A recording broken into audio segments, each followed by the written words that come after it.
And I've kept the most popular for last. The Phalaenopsis orchid is the most common orchid forced into blooming. Can you find Phalaenopsis orchids all the time in beautiful bloom in flower shops and garden centers? Yes, you can. And this is again because the bloom season is strictly related to the growth pattern, and the growth pattern is strictly related to the environment, the climate. So unlike the Dendrobium nobile, the Phalaenopsis orchid doesn't have pseudobulbs. It doesn't need to mature a cane or a pseudobulb to bloom. However, though, it needs to grow enough leaves to create space on its stem or axis that can produce a flower spike. If a Phalaenopsis doesn't grow enough leaves and doesn't have that created mature space for a flower spike, it will not create a new flower spike. It might find other ways to bloom, such as a secondary spike. So just like with the Dendrobium nobiles, Phalaenopsis orchids, even though complex hybrids, are usually based on species which bloom in accordance to their climate. And this is because, well, it's pretty easy to trick them into blooming as well. So just like with the Dendrobium nobile, to trick a Phalaenopsis into blooming, you need to lower temperatures. And if you've had a few Phalaenopsis that are acclimated already to your environment and you do have a proper winter that affects your growing area, you might have noticed that once the temperatures go down, let's say 18 degrees Celsius, maybe a little lower, the vast majority of Phalaenopsis will start to produce flower spikes. Some people suggest that it also has to do with the day length, but I did have some experiences that proved me otherwise. At some point I had my Phalaenopsis in the house, and no amount of day length actually induced them into blooming or creating flower spikes.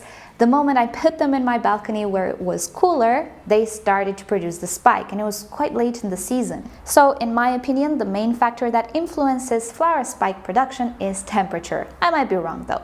A Phalaenopsis hybrid will grow vegetatively pretty much during the end of spring and summertime. It will start to create a flower spike in the autumn, and depending on temperature, it will bloom in the winter time and last throughout spring. The Phalaenopsis though doesn't require a lack of water or nutrients during winter time. She's a little bit different. However, though, it is really easy for nurseries to control the temperature in their greenhouses, and pretty much that's it. That's all they need to control, the temperature. Therefore, it's really easy to trick this orchid into a different cycle. You can have multiple greenhouses that are set, let's say, on different seasons. Therefore, you can offer Phalaenopsis in bloom no matter the season outside. If you have, let's say, 4 greenhouses, that's all you need. Well, that's just fantastic, you might say. Who doesn't want to have orchids available all throughout the year? Well, it is pretty fantastic until you buy one of these orchids. And this is because it will start to acclimatize to the natural environment. And in your natural environment, it might be a little bit harder to control these factors, such as a nursery. Therefore, the orchids will become adjusted to the climate you have outside, which will influence the climate inside.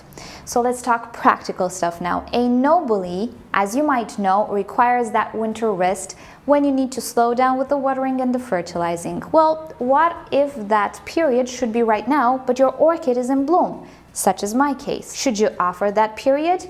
No, not in the first year. You need to let the orchid dictate how you're gonna care for it. You need to observe it, and I've talked about this a million times. Just observe your orchid. So let's presume that right now is springtime, no matter the climate outside, because this orchid is in bloom. It thinks it is spring. What is it gonna do now? It will create new growth, as you can see right here. What will this new growth do if you try to give the winter rest? It will die off. Is that what you want? No, not really. So what you need to do right now is just pretend it's springtime and actually trick it into acclimating by offering an extended summer. I think this is the safest way to adjust the Dendrobium nobile. So what I mean by this is, right now you need to maintain this orchid warm. If it's winter outside, keep it in the house in warm temperatures, water it, give it fertilizer. If you have short days, you can actually offer supplemental light. It will be appreciated. If not, it's not a tragedy. So you just need to pretend that right now it is summertime. You need to fertilize, water, treat this orchid normally. Now, once the summertime comes, you'll observe the little canes being mature. It is now usually time to bloom, to offer the winter rest. Will you offer the winter rest? No. You will continue to water and to fertilize, and the orchid most probably will skip blooming. what it will do is create yet another set of canes. And I had this happen when I switched countries and obviously climate. So continue to fertilize and water it. Even though the new canes are mature and they're supposed to bloom, they will most probably create a new set of canes just like this one, which you will need to fertilize and water until they become mature somewhere in late autumn. It's then when you need to start reducing water, stop fertilizing, and offer low temperatures.